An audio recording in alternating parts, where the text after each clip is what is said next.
সম্মানিত ভিউয়ার্স, আসসালামু আলাইকুম। রাসেল বিডি ব্লগ চ্যানেলে স্বাগতম। আশা করি ভালো আছেন। আজকের এই ভিডিওর আলোচ্য বিষয়, আপনারা 64তম ব্যাচে ভর্তির ফর্মটি পূরণ করার সময় যে যে বিষয়গুলো খেয়াল রাখবেন সেই বিষয় নিয়ে আলোচনা করব। অর্থাৎ যেভাবে আবেদন করলে আপনার আবেদনটি বাতিল হবে না। প্রথমত, আবেদনের পূর্বে প্রয়োজনীয় সকল কাগজপত্রাদি সত্যায়িত করার পর স্ক্যান করে পিডিএফ করতে হবে। পিডিএফ এর সাইজ 1 মেগাবাইটের বেশি হওয়া যাবে না। এসএসসি এর সনদ অনুযায়ী নিজের নাম, পিতার নাম, মাতার নাম, রোল নাম্বার ও রেজিস্ট্রেশন নাম্বার সঠিকভাবে পূরণ করতে হবে, অন্যথায় আবেদনটি বাতিল হতে পারে।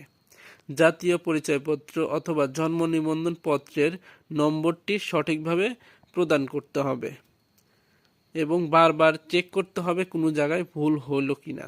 স্ক্যানকৃত পিডিএফগুলো সঠিক স্থানে আপলোড করতে হবে, অর্থাৎ এসএসসি সনদের জায়গায় এসএসসি সনদ আপলোড দিবেন, ড্রাগ লাইসেন্সের জায়গায় ড্রাগ লাইসেন্স আপলোড দিবেন, ছবির জায়গায় ছবি আপলোড দিবেন, অভিজ্ঞতা সনদের জায়গায় অভিজ্ঞতার সনদ আপলোড দিবেন।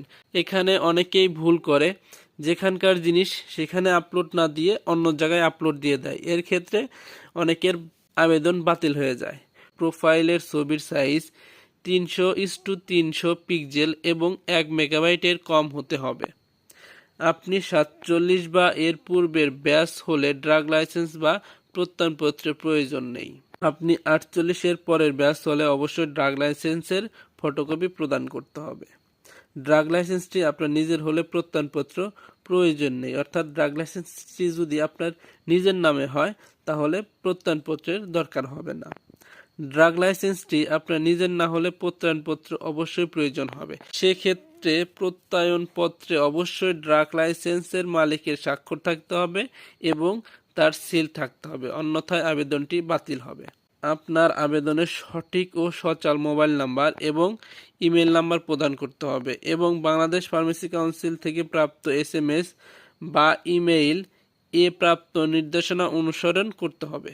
মোবাইল নাম্বার পরিবর্তন করা যাবে না, তাই অবশ্যই বুঝে শুনে মোবাইল নাম্বার দিতে হবে।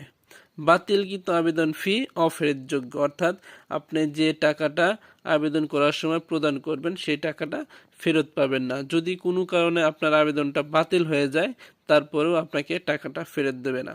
আশা করি এই বিষয়গুলো ভর্তির সময় আপনারা অবশ্যই খেয়াল রাখবেন, তাহলে আপনাদের ভর্তি বাতিল হবে না। আশা করি ভিডিওটা থেকে উপকার পেয়েছেন। অবশ্যই চ্যানেলটা সাবস্ক্রাইব করবেন, পাশে আসা বেল আইকনটি অন করে দিবেন এবং লাইক কমেন্ট করে আমাদের পাশেই থাকবেন।